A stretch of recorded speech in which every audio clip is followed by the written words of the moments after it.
नमस्ते दोस्तों। आज हम भारत को सोने की चिड़िया क्यों कहा जाता था, इसके बारे में बात करेंगे, जो कि भारत की समृद्धि का प्रतीक है। अगर हम भारतीय इतिहास के पन्नों को पलटकर देखें, तो एक ऐसा दौर था जब भारत पूरे दुनिया में विश्वगुरु के रूप में अपनी एक अलग ही पहचान रखता था। और उस समय दुनिया भारत को सोने की चिड़िया के नाम से जानती थी, क्योंकि यह देश हर क्षेत्र में समृद्ध था।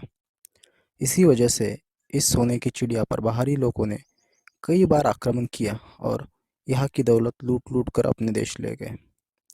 इस देश की संपन्नता को देखकर ही लोगों ने यहाँ की इस सरजमीं पर आकर सोने की चिड़िया को गुलामी की जंजीरों में जकड़ लिया। तो पहले हम जानते हैं कि भारत कौन से समय में सोने की चिड़िया कहलाता था। मौर्य साम्राज्य के दौरान भारत धीरे-धीरे समृद्ध होने लगा था, क्योंकि मौर्य साम्राज्य के राजाओं ने बढ़िया शासन किया और गुप्त साम्राज्य आते-आते भारत विश्व का सबसे समृद्ध देश बन गया। प्राचीन भारत वैश्विक व्यापार का केंद्र और दुनिया का सबसे विकसित देश था। इसलिए भारत को पहली शताब्दी से लेकर 11वीं शताब्दी तक सोने की चिड़िया कहा जाता था। इसके पीछे का कारण आपको बता दूं, तो भारत प्राचीन समय में मसालों के व्यापारों में विश्व का सबसे बड़ा दुनिया के कुल उत्पादन का 43% उत्पादन अकेले भारत का था। दुनिया की कुल आय में से 27% हिस्सा भारत का होता था, क्योंकि उस समय भारत में घर घर में कपास से सूत बनाया जाता था, लोहे के औजार बनाए जाते थे। संक्षेप में कहा जाए तो हर घर में लघु उद्योग था। इन निर्यात की जाने वाली चीज़ों में कपास, चावल, गेहूँ, चीनी, वही मसालों में मुख्य रूप से हल्दी, काली मिर्च, दालचीनी, जटामासी इत्यादि शामिल थे। इसके अलावा आलू, नील, तिल का तेल, हीरे, नीलमणि आदि के साथ-साथ पशु उत्पादन, रेशम, चर्मपत्र, शराब और धातु उत्पादन जैसे ज्वेलरी, चांदी के बने पदार्थ, सामान के बदले सोना दिया जाता था। इसलिए दुनिया का हर देश भारत के साथ व्यापार करना चाहता था। इस प्रकार से सोने से बनी मुद्रा का उपयोग किया जाने लगा था और धीरे-धीरे सोने के और चांदी के सिक्के भी प्रचलन में आ गए। ऐसे कई अन्य कारण थे जिसकी वजह से भारत को सोने की चिड़िया कहा जाता था। प्राचीन भारत बहुत चीज़ों का निर्यात करता था, जबकि बहुत ही कम चीज़ों की आयात करता था। उस समय जिन चीज़ों की आयात होती थी, उसकी बात करें तो रोमन के सोने के सिक्के, कांच के बने पदार्थ, शराब, दवाई, टीन, तांबे और चांदी के बने आभूषण जैसी चीज़ें शामिल थीं। लेकिन फिर ऐसा क्या हुआ जिससे आज भारत में इतनी ज़्यादा गरीबी हो गई है? इसका कारण है जब 7वीं सदी के बाद से भारत में बाहरी लोगों के आक्रमण शुरू हुए थे, जिसमें तुर्क, अरबी, इस्लामिक, अफ़गानी, पुर्तगाली, डच और आखिरी में अंग्रेज शामिल हुए। 1000 वर्षों के मुगलों और अन्य आक्रमणकारी शासकों के शासनकाल के बाद भी विश्व की जीडीपी में भारत की अर्थव्यवस्था का योगदान करीब 25% था। मुगलों के शासन के पहले पहली सदी और 11वीं सदी के बीच भारत दुनिया की सबसे बड़ी अर्थव्यवस्था थी। मुगलों ने जब 1526 से लेकर 1793 के बीच भारत में शासन किया, उस समय भारत की आय 17.5 मिलियन पाउंड थी। भारत की यह आय उस समय के ग्रेट ब्रिटेन की आय से ज़्यादा थी। तो दोस्तों, अब देखते हैं कि सन 1600 में भारत की तुलना में अन्य देशों की आय क्या थी। भारत की प्रति व्यक्ति आय $1305 थी। ब्रिटेन की प्रति व्यक्ति आय $1137 थी। चीन की प्रति व्यक्ति आय $940 थी। अमेरिका की प्रति व्यक्ति आय $897 थी। ये आंकड़े देखकर आप अंदाज़ा लगा सकते हैं कि उस समय हम कितना समृद्ध थे। इतिहास बताता है कि मीर जाफर ने 1757 में ईस्ट इंडिया कंपनी को 3.9 मिलियन पाउंड का भुगतान किया था। यह सनातन सत्य भारत की संपन्नता को दर्शाने के लिए एक बड़ा सबूत है। उस समय की भारत की अर्थव्यवस्था की बात करें तो सन 1500 के आसपास दुनिया की आय में भारत की हिस्सेदारी 24.5% थी, जो कि पूरे यूरोप की आय के बराबर थी। और इसके बाद अंग्रेज़ों ने भारत पर कब्जा किया।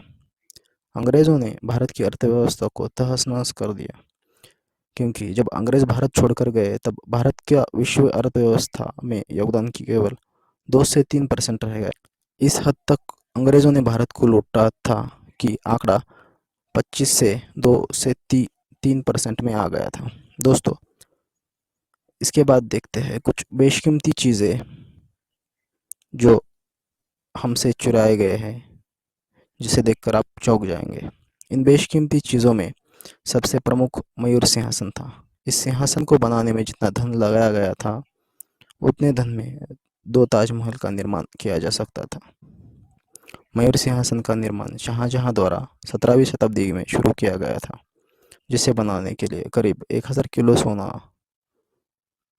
और बेशकीमती पत्थरों और हीरो का उपयोग किया गया था।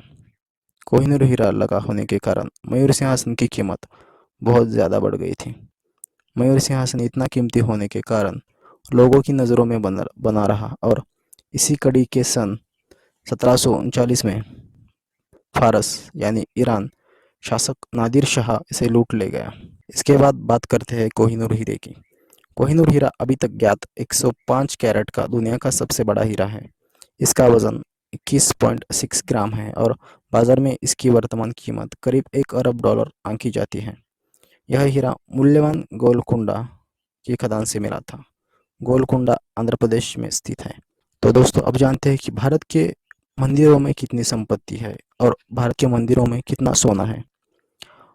वर्ल्ड गोल्ड काउंसिलिंग ने कुछ समय पहले एक आंकलन में कहा था कि भारत के पास अभी भी 22,000 टन सोना है, जिसमें से 3,000 से 4,000 टन सोना भारत के मंदिरों में है। एक अनुमान के मुताबिक भारत में 13 मंदिरों के पास भारत के सभी अरबपतियों से ज़्यादा धन है।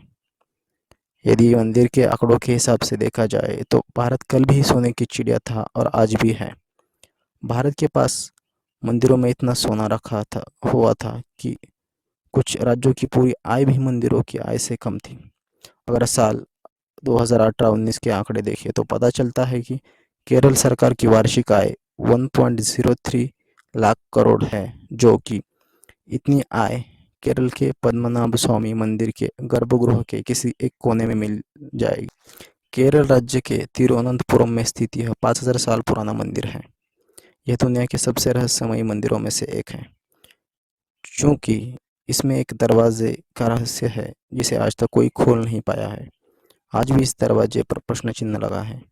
इस मंदिर में बेशकीमती हीरा, सोना, रत्न और मूर्तियां हैं, जिसकी कीमत आंकना मुश्किल है। इसके बाद दोस्तों, महमूद गजनी का आक्रमण देखते हैं। महमूद गजनी का सोमनाथ मंदिर पर आक्रमण करने के 2 प्रमुख उद्देश्य थे। एक इस्लाम का प्रचार करना और दूसरा भारत के धन को लूट लेना। गजनी ने नवंबर 1001 में पेशावर के युद्ध में जयपाल को हराया। गजनी ने इस युद्ध में 4000 सोने के सिक्के लूटे। इन लूटे हुए सिक्कों में प्रति सिक्के का वजन करीब 120 ग्राम था। इसके अलावा भी उसने राजा जयपाल और उनके लड़कों को छोड़ने के लिए 4.5 लाख सोने के सिक्के लिए थे। आज के समय में उसकी कीमत $1 अरब होती है और $1 अरब की लूट सिर्फ उन्होंने राजा जयपाल से की थी। उस समय भारत में राजा जयपाल जैसे बहुत सारे धनी राजा हुआ करते थे। इसी ने सोमनाथ मंदिर को भी सन 1025 में लूटा था। उस समय के हिसाब से यह बहुत बड़ी लूट थी। ऐसे ही दोस्तों, बाहरी आक्रमणों ने भारत की संपत्ति को लूट कर ले गए। लेकिन दोस्तों, आज भी हमारा देश ऐसे मार्ग पर है कि आने वाले कुछ साल बाद यह देश विश्वगुरु बनकर रहे। इस वीडियो में इतना ही। मिलते हैं अगले वीडियो में। अगर वीडियो अच्छा लगा है तो लाइक और सब्सक्राइब ज़रूर करें।